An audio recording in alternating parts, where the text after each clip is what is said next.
এক রাতের কথা। ভয়ানক ঝড় বয়ে যাচ্ছিল, চারিদিকে অন্ধকার, প্রচন্ড ঠান্ডা আর টানা বৃষ্টি। ঠিক এমন সময় এক মহিলা, যিনি একা থাকতেন ছোট্ট একটা ঘরে, হঠাৎ দরজায় শব্দ শুনলেন।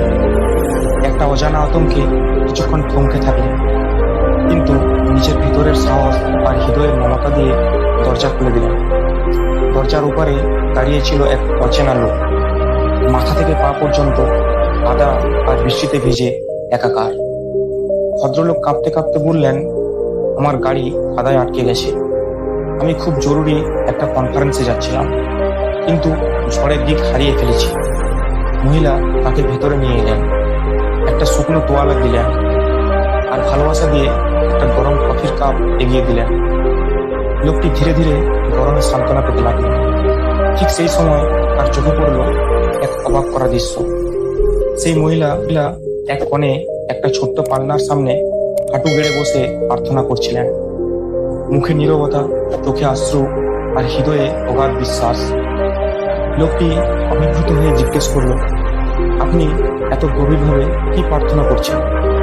মহিলার চোখ ভিজে ছিল, কিন্তু গলায় ছিল দৃঢ়তা। তিনি বললেন, আমার ছোট্ট ছেলেটি খুব অসুস্থ, এক বিরল ক্যান্সারে আক্রান্ত। ডাক্তাররা বলেছে এই রোগে শুধু একজনেই বিশেষজ্ঞ চিকিৎসকই সাহায্য করতে পারেন, যার নাম ডাক্তার এতোয়ার। কিন্তু আমি খুব গরিব, আমি তার ফিস পর্যন্ত জোগাড় করতে পারি না। তাই আমি শুধু প্রার্থনা করি, কারণ ঈশ্বরেই আমার শেষ আশ্রয়।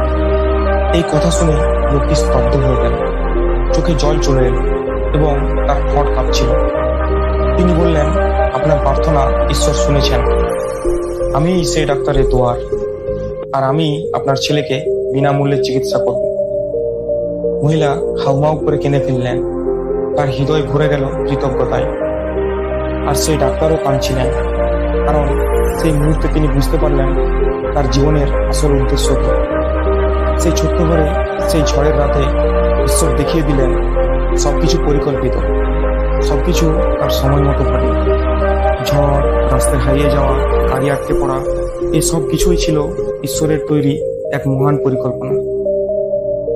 এই ঘটনাটা আমাদের শেখায়, যখন সবকিছু হারিয়ে যাচ্ছে মনে হয়, ঠিক তখনই ঈশ্বর তার শ্রেষ্ঠ চমক তৈরি করেন। প্রতিটা প্রার্থনা, প্রতিটা কান্না তিনি দেখেন, তিনি শোনেন এবং উত্তর দেন একদম সঠিক সময়ে। তাই হৃদয় শান্ত রাখুন, বিলম্বের জন্য ধন্যবাদ জানান, বন্ধ দরজার জন্য কৃতজ্ঞ থাকুন, কারণ যা আপনার তা ঈশ্বরের হাতে সুরক্ষিত। শুধু অপেক্ষা করুন সঠিক মুহূর্তের জন্য। তো বন্ধুরা, আপনারাও যদি এটা বিশ্বাস করেন যে ভগবান ঠিক সময়ে সঠিক মানুষদের পাঠান, তাহলে এই গল্পটি শেয়ার করুন আর কমেন্টে লিখুন, হ্যাঁ আমি বিশ্বাস করি।